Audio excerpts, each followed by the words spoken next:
Hi, I'm Steve Becker. I've got another video on the subject of psychopathy or psychopathic personality, also referred to by many as sociopathy or sociopathic personality. I don't make this meaningful distinction between psychopaths and sociopaths, as I point out in all my videos. And I've made several videos on the subject. I will continue to make more. All my videos are very informal, they're very unscripted. I'm a licensed clinical social worker in Westfield, New Jersey. I have had a longstanding clinical interest in the narcissistic spectrum disorders, particularly psychopathy, psychopathic personality. I've written a book called The Inner World of the Psychopath, a definitive primer on the psychopathic personality, and that book is available on Amazon. I'd love for you to check it out. I think it's good, very good. It's gotten some great reviews, and I've gotten a lot of great feedback on it. I have a blog called Unmasking the Psychopath at www.unmaskingthepsychopath.com, a fairly new blog.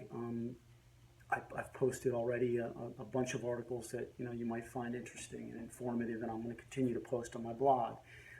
In my book, in all my writing on the subject of psychopathy or psychopathic personality, I try, and in my videos, I try to write and explain in very accessible, non-technical language who psychopaths are, what they are, what makes them tick. I'm especially interested in the psychopath's mentality, because psychopaths have a particular mentality that really distinguishes them from non-psychopathic personalities.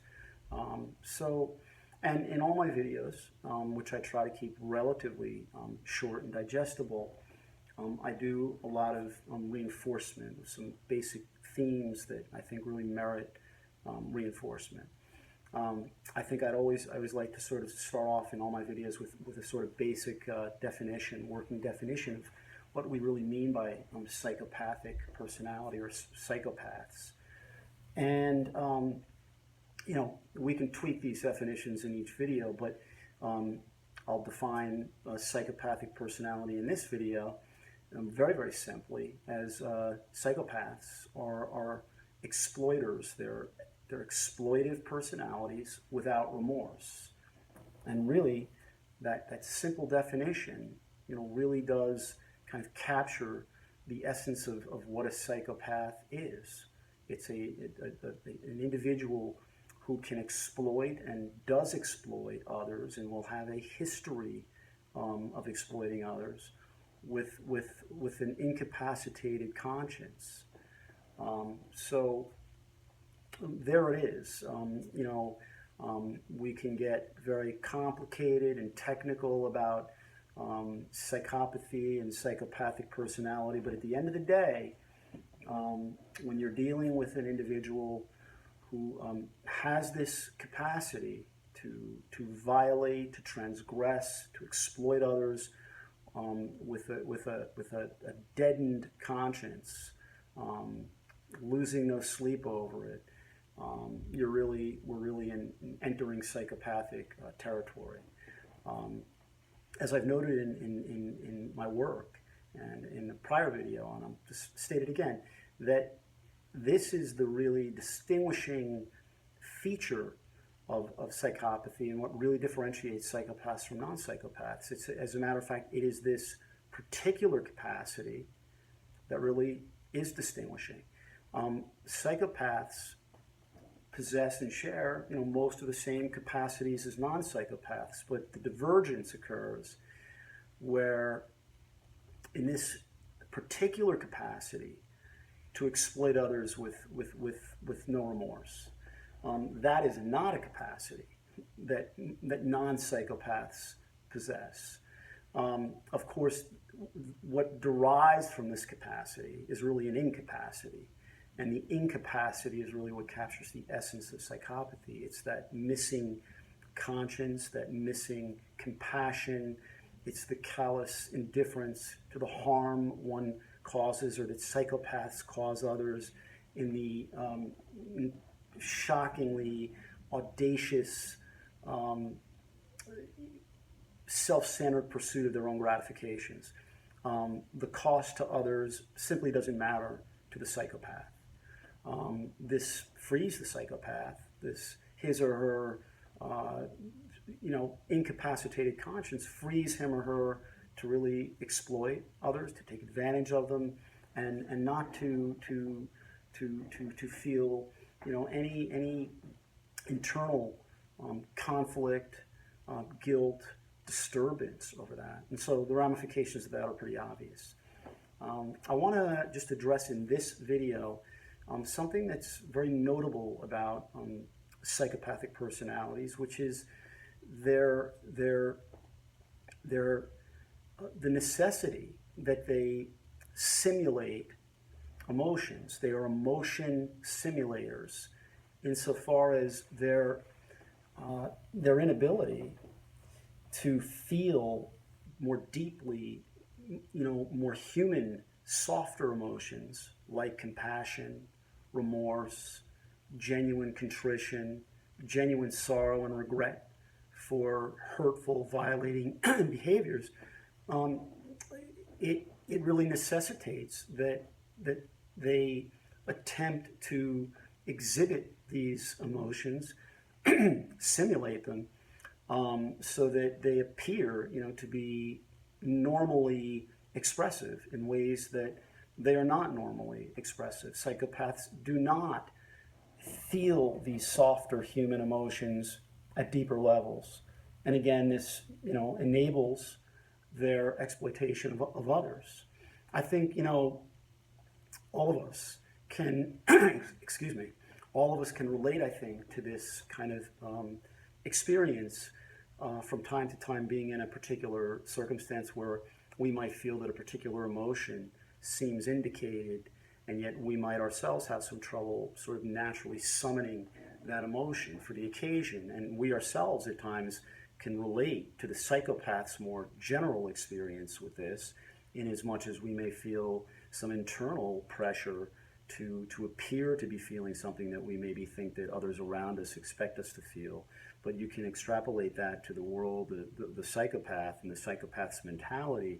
The psychopath is really having to do that on a pretty regular basis, because the psychopath is really lacking an internal experience of a whole repertoire of these kinds of emotions. Some psychopaths are extremely effective at contriving these kinds of emotions, remorse among them. Psychopaths can make extremely convincing displays of many emotions that they're not feeling deeply, including love, guilt, as I say, compassion, empathy, in the sense of a more compassionate form of empathy. And it can be difficult, frequently to really bust a psychopathic simulation of emotions.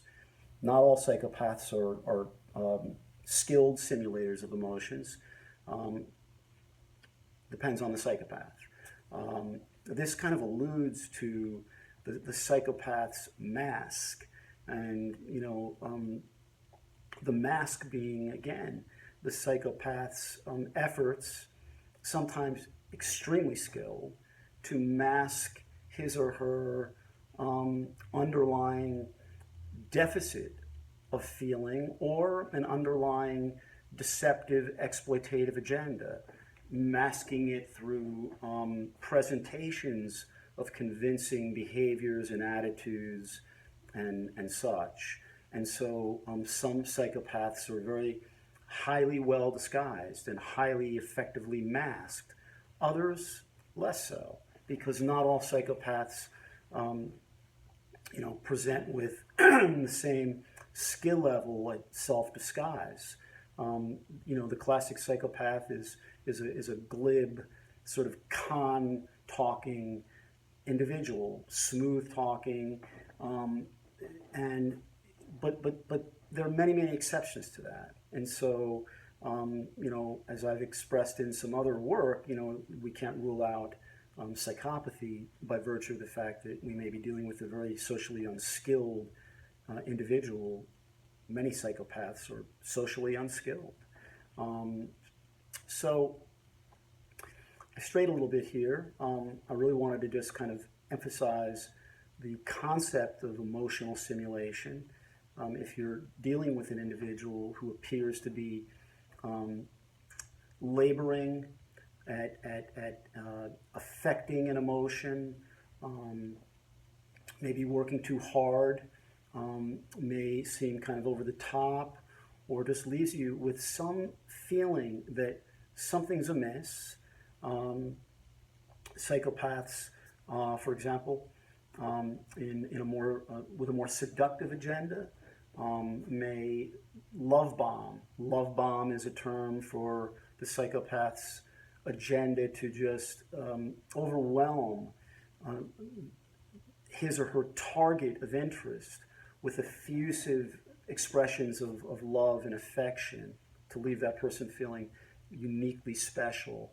And this too can be a kind of form of emotional simulation, a sort of simulation of just extraordinary feeling that belies, a more manipulative, superficial agenda. Again, try to keep my videos somewhat concise. Many more to come. Thanks for listening.